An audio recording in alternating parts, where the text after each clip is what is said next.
Hello, welcome back to Silicon Valley Impact on TAL Radio. I'm Roger Royce, I'm your host, and we are here this week with Dr. Elaine Wang. She's an entrepreneur, an investor, an advisor, an adventurer, just an all-around utility person when it comes to lots of talents. And Elaine is going to talk to us today about some of the projects that she's been involved in to help make the world a better place. So Elaine, welcome. Thank you for being here.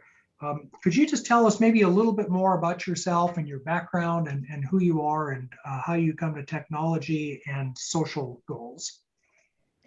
Thank you, Roger. Pleasure to be here and honored to be sharing a few of the things that I've been doing to make the world a better place, like you said. So my background is in biomedical engineering. That's what I got my PhD in Columbia at. Did my postdoc in Stanford, also in medicine field, in the medical technology. And then I switched gear to work a few years in a startup patent law. That's how got me into, the logistics and the way to actually bring technology from bench to reality. And sort of like being immersed in the Silicon Valley or Stanford entrepreneurial program that just inspired me to want to do things my own. Then after a few years working in a law firm, I went traveling the world. I went to climb mountains, sail across the water, and kind of became the first Taiwanese to ever sail an emission-free boat to Antarctica and Arctic. And that kind of like got me some press attention there. But what really got me in was how polluted our ocean was doing that sailing expedition. Everywhere I went, even in the place where no human had set foot on, I saw tons of plastic trash, and it was very devastating. And I tried to pick up the trash, but it just doesn't go anywhere. So that led me into founding this technology or this company called Greenway Revolution in Singapore. So we champion a technology that can convert all kinds of plastic trash into diesel fuel. So Amy wanted to clear all the plastic trash around. We're going to talk a lot about that in a minute here, but before we get to that, tell me about Muse Builder, which is one of your more recent projects. And I know you and I were going to do an agriculture technology conference under the Muse Builder brand in Taiwan. COVID kind of interfered with that plan, but tell us a little bit about that. Yes, definitely. Muse Builder is another company that I just started last year. So because of COVID, I got to spend a lot of quality time in Taiwan. Then I just wanted to bring all these knowledge and connections to Taiwan to help Taiwan to foster this kind of spirit. So that Muse Builder is a tech startup accelerator program. And we also teach classes in National Taiwan University, partnering with Taiwanese government, specifically wanted to build this region in the south of Taiwan called New Asia Bay Area, or Yawan region in Taiwan.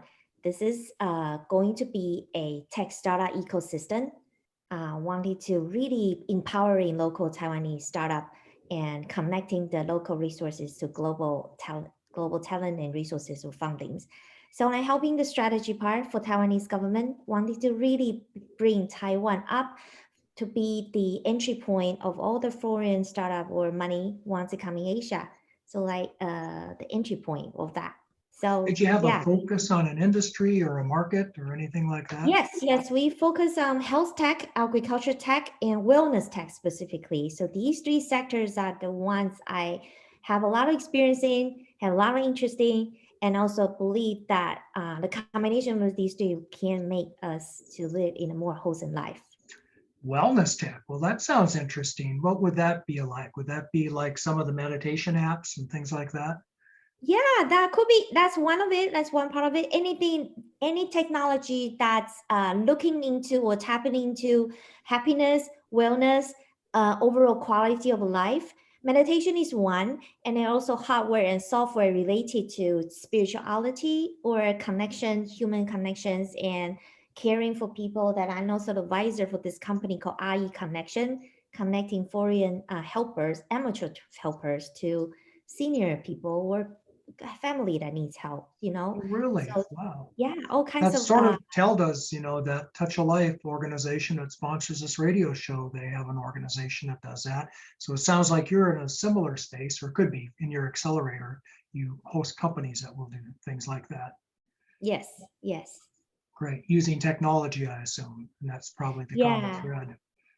Wellness is a huge industry, $1 trillion industry, but the wellness tech is only about, the market size right now is only about like $1 million. So I think I see a lot of potential for this entire sector, wellness sector, to be more tech savvy. So Well, good. It sounds like it. It sounds like you're doing your part to try to get those companies to identify them, to give them team, to give them mentorship, to connect them with funding, and bring them to a place where they can grow. Right.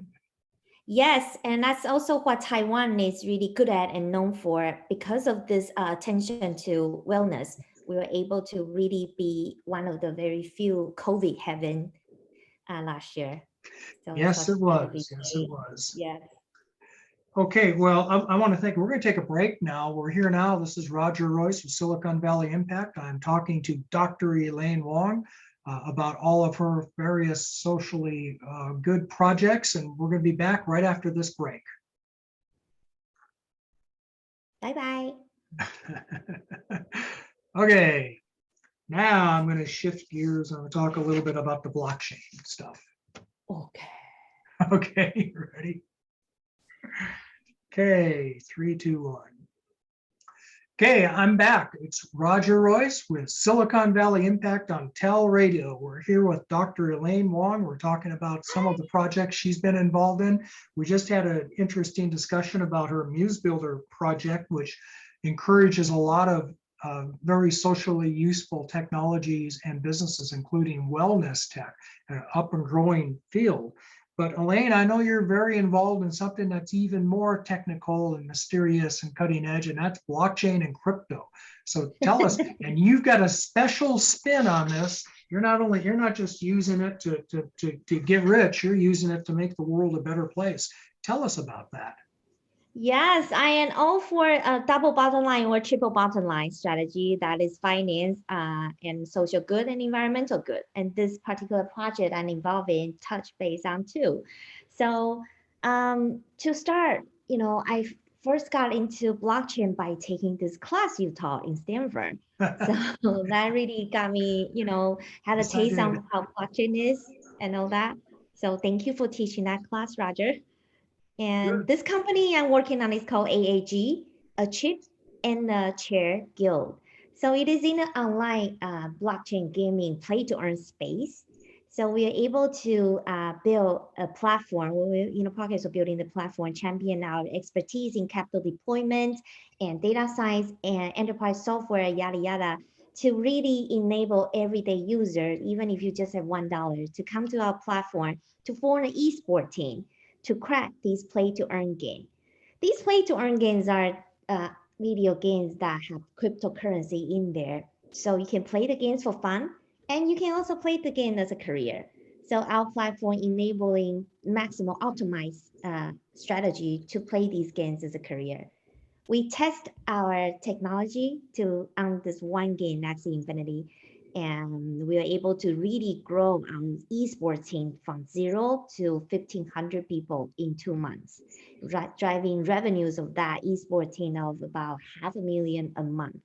So enabling thousands of people across the world, all from developing countries in 5 different continents, to have income that's 3 times the minimum wage. So every day we get thank you letters, from Philippines saying that I can finally afford medicine for my father. I don't have to quit schools and I can now be united with my family. All these things make us go forward. So we want to enable more people to form that kind of esports team on our platform. That's why we found this company and are going to issue tokens that can be used on our platform, making this to happen. So yeah, we don't just want to use this expertise to bring money our own. We want to empower everybody to do that. And that in the end, the goal is to really bring universal base income for people, especially people in the more underprivileged places. So it's an opportunity for people in places and countries where they, as long as they have an internet connection, I suppose, they have a way that they can make some money, right? Yes, and we're going to also have learn to earn or volunteer to earn modules on our platform. After these people have started to get some basic income for affording food and securities, they can learn employable skills in a gamified environment and earning tokens. And that could only be good for them.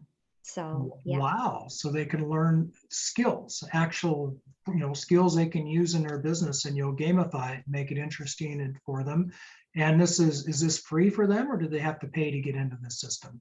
They even earn money They earn to money, so they don't learn. pay, they Yes. earn money. It's learn to earn. Yes, we Learn want to to earn. completely change the entire education paradigm here. Boy, that certainly will, especially in places where it might be a little hard to get those education, where it might be very expensive. How far along are you with this? Do you have a lot of users, or have you been benefiting a lot of people so far? Or is it just very early? It is still very early, but even with just very early on, we were already able to, on our esports team benefited a lot of people. So people from Brazil, Russia, Indonesia, Nigeria, Philippines, and Argentina. So yeah, just like keep going on and on. I think the play to earn space on the online gaming world is the new trend. There will be more game that enter this space. Right now, as far as my knowledge, there are about 30 big play to earn game. Axie Infinity is one of the most popular and famous. So yeah, this is the future. We're going on a blockchain revolution. Yes, it's a blockchain revolution, and this is just a new aspect of it that I hadn't heard about until you told me about it. So really interesting. So what are the plans now? You expect to go worldwide and go into even more countries? Yes, we plan to, our ambitious goal is to grow our esports team to 10,000 people by Q1 2022, and then really finish building this platform, enabling more people to form their esports team. So we were able to be the number one in the market on such guild program, to be the fastest growing, driving the most revenue. We have one competitor that's, in esports team, not a platform. They also have a lot of people on our esports team, but they grow in such a slower speed compared to us. So Okay, yeah, so that we're sounds excited great. about it. Next step is to issue our token to be used on platform. So Yeah, that's that. well, I can see that you are, and it sounds like a really great cause and a really great use of new technology to benefit the world. This is Roger Royce. I'm here with Silicon Valley Impact. I'm talking to Dr. Elaine Wang. She's telling me about some of her projects, marrying technology with social good, and her latest one, her Learn to Earn program using blockchain technology. We're going to take a short break here, and we'll be right back. Okay, awesome. Can I forgot to ask you, can I talk about token issuance or not? No, you I probably can't. shouldn't, because this is going Oh to be my public, and that would be a public offering. So, God. Can I or cut it off? you, well, you didn't say come buy our tokens. You just said we got a bunch of tokens. Right, I mean, nobody would know how to buy your tokens from what you told them. exactly. So I Yeah. think it's okay. Um, Okay. yeah, I was thinking about that, but when you started to drift that way, I stopped you. I know. Yeah, but my mouth moves faster than my brain. Okay, third topic is oceans and plastics. So we'll talk about your plastics company. How's that? Okay. Yeah, it's more Okay, exciting. ready? 3, 2, 1. Okay, and we're back. Roger Royce, Silicon Valley Impact. I'm here with Dr. Elaine Wang. We're talking about some of her various projects using technology to make the world a better place. And this last one you're going to love that we want to talk about. It's hard to pick only three with you, Dr. Wang, but this one is a good one if we're going to put them in the top three.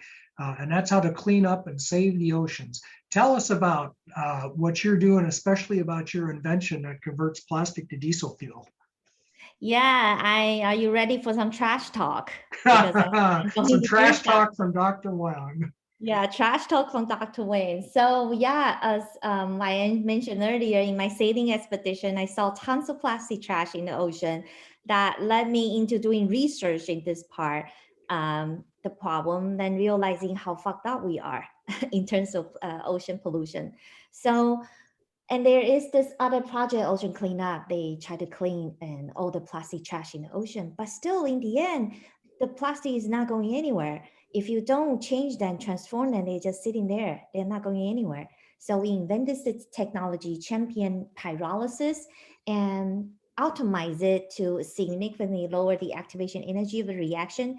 It and then we were able to convert all kinds of plastic trash, not just type 1 and type 2, but even type 7 mixed plastic and waste tires into its component oil.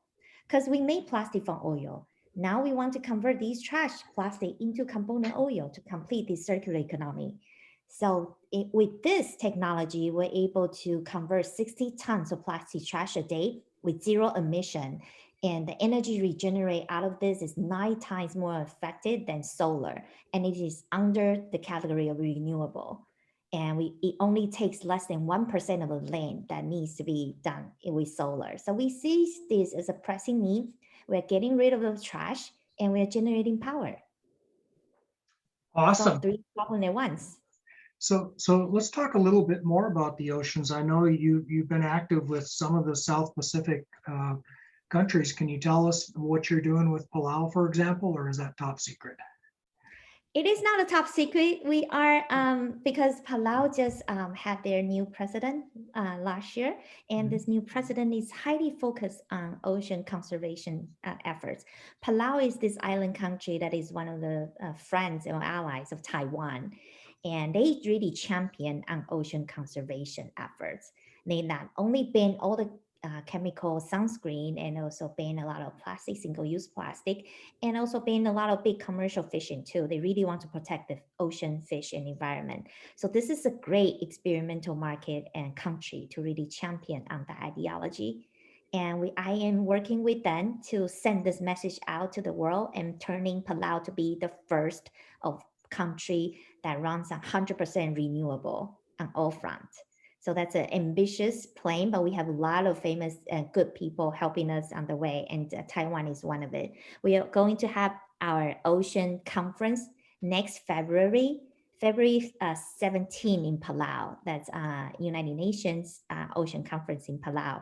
So we're going to talk about all aspects of it, and it's going to end on the full moon, which is February 17. And on the full moon night, then you will actually see how high the tide is. Sort of raise awareness on how the climate change is real and how it impacts our ocean.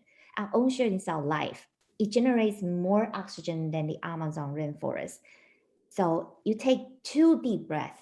One of the breath of oxygen is from the ocean. So it generates 50% of oxygen on Earth. So it is so important. If it dies, we die. Yeah, so I know you're very focused on plastics in the ocean. What can we be doing as a civilization? I mean, San Francisco, it's all paper straws now, not plastic. Is that the right answer, or are there other things? What do you think is the way to attack this problem? Yeah, my personal go-to is I don't want people to feel living a sustainable life is uncomfortable, right? So if in some part of the life you feel you want to, you cannot avoid plastic in some way, right? If you have a baby wants to use diaper, I wouldn't want you to feel uncomfortable and kill yourself for not using it, but really take a hard look of your daily life. There are multiple ways to reduce your carbon footprint.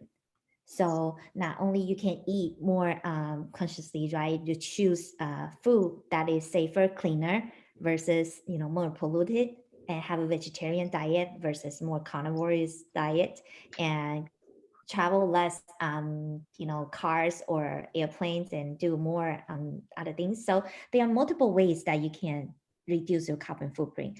Find a combination that you feel comfortable in too. And there are also a lot of new technology that's going on, trying to replace one part of your daily life to be more sustainable, more environmental friendly, and doesn't really make you uncomfortable. So things are moving as long as you are conscious about what you do every day, every part of your life. And then, yes.